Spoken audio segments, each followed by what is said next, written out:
ओ, ओ।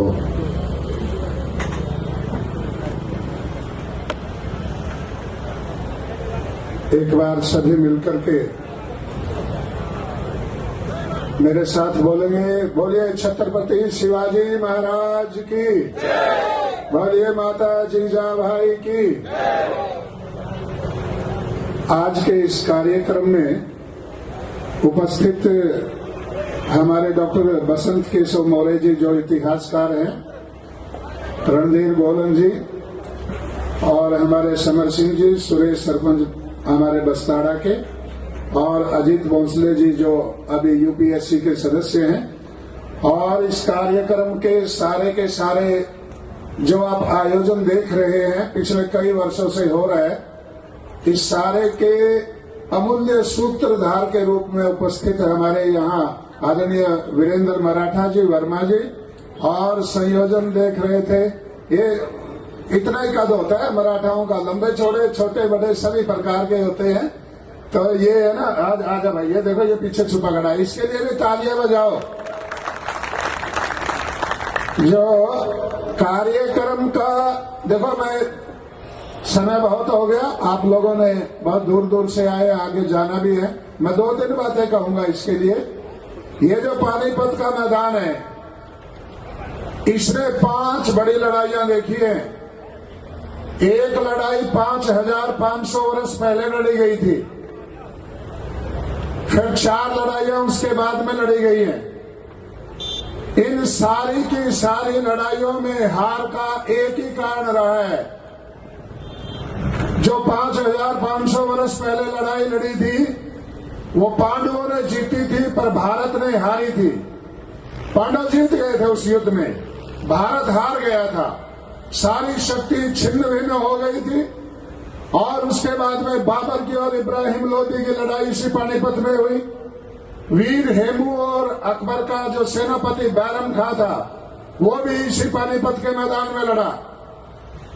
नादिर शाह इसी पानीपत के मैदान में लड़ा मोहम्मद शाह रंगीला के साथ। मुगल बादशाह जो अकबर के उनके खानदान को मिट्टी में पलीत करके मिलाने वाला मुगल बादशाह था। और इसी में 1761 की लड़ाई अहमद शाह अब्दाली के साथ हमारे पूर्वजों ने लड़ी। इन 5 की 5 लड़ाइयों में 2 कारण मुख्य हैं। उन 2 कारणों को जब तक दूर नहीं किया जा सकता। एक बहुत बड़े इतिहासकार ने लिखा है, जो जाति अपने इतिहास से शिक्षा नहीं लेती, जो जातियां अपने इतिहास को सुन करके, समझ करके, जान करके अपने भविष्य को सुधारने के लिए अपना वर्तमान नहीं सुधारती, उन जातियों का नामो निशान एक दिन मिटना तय। हमारे इतिहास के लिए बहुत गौरवमय और स्वर्णिम पेज भी है। राघव जी, जो आप अटक से कटक तक की बात कर रहे थे, राघव जी सेनापति थे, उन्होंने अटक में जाकर के झंडा गाड़ा था। मराठों के प्यासे घोड़ों ने अटक की नदी का पानी पिया था। अटक की एक नदी बहती है जहां से अटक की नदी निकलती है, और उसका परिणाम था कि अहमद शाह अब्दाली को यह डर हो गया, यदि तो यहां से निकल करके दिल्ली के पास, क्योंकि यदि वो वहां लड़ता तो मारा जाता। यहाँ के रोग, यहाँ की बुराइयां और यहाँ की कमजोरियों के विषय में भारत के दुश्मनों ने उसे बता रखा था। उसका एक परिणाम मैं आप उसका अंदाजा बता देता हूँ, उससे लगा लेना। उसकी फौज में लगभग 90,000 सैनिक थे। 40,000 वो अफगान से लेके आया था, 50,000 यही भारत से उसको सैनिक मिले थे। 50,000 फौज यहाँ की थी। 32 तोप थी उसके पास, एक भी तोप वो अफगानिस्तान से लेकर के नहीं आया। 32 की 32 तोप उसको मराठों के खिलाफ यहाँ के शासकों ने, बंगाल का जो सिराजुद्दौला था वो तक उनसे मिल गया था, जिसने मराठों के साथ में संधि कर रखी थी। जब राघव सेनापति अटक में जाकर के झंडा गाड़ा, उस समय हरमंदिर साहब में अब अहमद शाह अब्दाली ने, जो आज सिखों का पवित्र स्थान गोल्डन टेम्पल है, उसको अहमद शाह अब्दाली ने मिट्टी से भरवा दिया था, और उसके अंदर मुजरे चलते थे।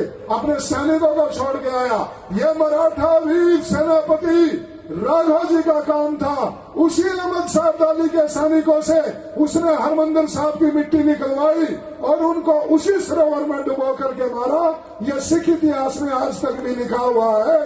मराठाओं को हराना किसी के बस की बात नहीं थी, पर कभी कभी दुर्भाग्य साथ लग लेता है। दुर्भाग्य के दो रूप होते हैं, एक अहंकार और एक आपस की फूट। भारत की तलवार कभी नहीं हारी, कभी भी। कोई योद्धा भारत का विदेशियों से नहीं हारा।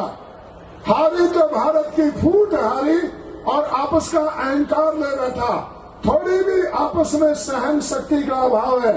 वीरेंद्र मराठा जी मेरे पास में आए, बोले स्वामी जी हम कोशिश तो बहुत कर रहे हैं। मैंने कहा महर्षि दयानंद जी ने इसको कहा ये पुराना राज रोग है, 5500 साल से हमारे साथ लगा हुआ है। महर्षि दयानंद जी महाराज ने बहुत करुणा भरे शब्दों में बोला था, पता नहीं ये कब इस आर्य जाति का ये रोग पीछा छोड़ेगा, यह सारे सुखों को नष्ट करके दुख के सागर में डुबो करके मारेगा। ये बात सही है। आपस की फूट का लाभ मुगलों ने उठाया, अंग्रेजों ने उठाया, पुर्तगालियों किसने नहीं उठाया। और आज भी लोग आपस की फूट का लाभ उठा रहे हैं। इस आपस की फूट को थोड़ा सा ये डायन है, बड़े बड़ों को खा गई। नादिर शाह से 2 लाख में समझौता हुआ था यही इसी पानीपत के मैदान में। इस आपस की फूट के कारण मंत्री ने कहा कि सेनापति ने सोचा मंत्री ने समझौता करा दिया, अब दरबार में ऊंची शान से यही बैठेगा। और सेनापति को जब छोड़ने के लिए गया तो उसने कहा नादिर शाह को, तेरे जैसा बेवकूफ आदमी मैंने धरती पे नहीं देखा। बोले क्यों? जहां से 20 करोड़ रुपया मिलना था वहां से तो 2 लाख रुपया लेकर के जा रहे हैं। नादिर शाह ने दिल्ली की ईंट से ईंट बजा दी, 70 करोड़ रुपया लूट करके ले गया सारा समाज यहां से। किसके कारण? आपस की फूट के कारण, द्वेष के कारण और मिथ्याभिमान और अहंकार के कारण। ये जातियों का इतिहास हमें बताता है। ये जो मराठे हमारे यहाँ पूर्वज जो लड़ने आए थे उनमें से एक एक अहमद साहब दाली की ईंट से ईंट बजाने के लिए पर्याप्त था। जिस सदाशिवराव भाऊ जी की आप यहाँ बताते हैं कि यहाँ धड़ मिली थी, इतिहासकार अहमद साहब दाली का इतिहासकार लिखता है, जब विलासराव सेनापति कभी कभी दुर्भाग्य किस रूप में प्रकट होता है, इब्राहिम लोधी के साथ भी वही हुआ। वीर हेमू अकबर का यहाँ उसी दिन खात्मा था। इसी पानीपत की लड़ाई में एक तीर ने भाग्य पलट दिया। एक तीर हेमू की आंख में लगा और बैरम खान ने 3 तीर अंदाज केवल हेमू के लिए लगा करके रखे थे कि तुमने कुछ नहीं करना, किसी दुश्मन पे तीर नहीं लगाना, हेमू पे निशाना साध दिया तो हम जीत जाएंगे। एक तीर हेमू की आंख में लगा, हेमू हाथी के होते में गिर गया और लोगों ने सोचा मर गया, सारी फौज भाग गई। ये पुराना रोग था सेनापति के मरते ही फौज के भागने का। एक तीर ने भारत के भाग्य का फैसला कर दिया, वो भी उस दिन दुर्भाग्य का दिन था। ऐसे ही विश्वासराव सेनापति मराठों के इसी युद्ध के मैदान में एक तोप के गोले ने भाग्य बदल दिया। 3 बार युद्ध के बीच में अहमद साहब दाली ने भागने की योजना बनाई। इतिहासकार लिखते हैं, स्वामी श्रद्धानंद जी के सुपुत्र इंद्र विद्या वाचस्पति इस इतिहास को लिखते हैं कि उसने 3 बार भागने की योजना बनाई। 3 बार यह निर्णय लिया कि भाग चलो नहीं तो मारे जाएंगे। इब्राहिम गारदी जैसा ऐसा तोपची दुनिया में नहीं था। अहमद साहब दाली की फौज की ईंट से ईंट बजा दी थी उसने। दुर्भाग्य ने अब्दाली का साथ दिया और भारत का साथ उस समय दुर्भाग्य लेकर के चला गया। उस भाग्य को कहीं एक गोला विश्वास राव के हाथी के उद्दे में पड़ा और सेनापति के मरते ही सेना के पैर उखड़ गए। एक तोप के गोले ने युद्ध का परिणाम बदल दिया। मुझे पिछले 17 साल से मैं महाराष्ट्र के 2-3 दौरे किए। इतिहास में मेरी विशेष रुचि है। संसार भर के इतिहास को जानने और समझने के लिए आधी धरती का दौरा मैं अब तक कर चुका हूँ। जिनका कोई देश नहीं था, जिनका कोई नाम नहीं था, कनाडा, इंग्लैंड, अमेरिका, ऑस्ट्रेलिया के अंदर नेटिव नेशन जिनको कहते थे, उनको भी मैंने खोजने की कोशिश की कि इनके तार कहाँ से जुड़े हुए हैं। पर मैं 2 बातें आज आपको बता करके जा रहा हूँ। 1761 में जो हुआ उसका परिणाम तो यह हुआ कि फिर अरब से होने वाले आक्रमणों से हमारा बचाव हो गया। पर यदि उस दिन उस लड़ाई में हमारे पूर्वजों की जीत होती तो ये आज का भारत भारत नहीं होता।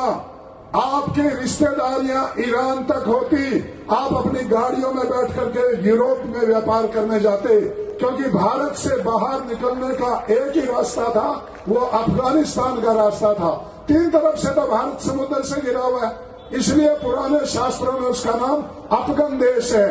अफगान देश से बिगड़ करके वो अफगान देश बन गया। वहां के जो पठान हम जिनको कहते हैं, संस्कृत में पुराना उनका नाम पुश्तान है।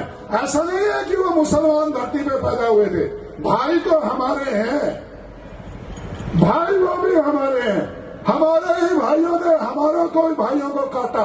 कोई भी अरब से मुसलमान नहीं आया था।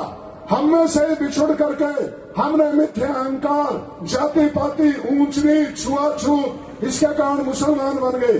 कौन सोच, आपको पता है जिन्ना के दादा का नाम क्या था?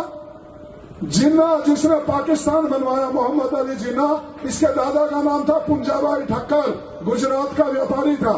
मछली का व्यापार करने के कारण जाति ने बाहर निकाल दिया, सिंध में जाकर के बैठा। एक हिंदू दादा के पोते ने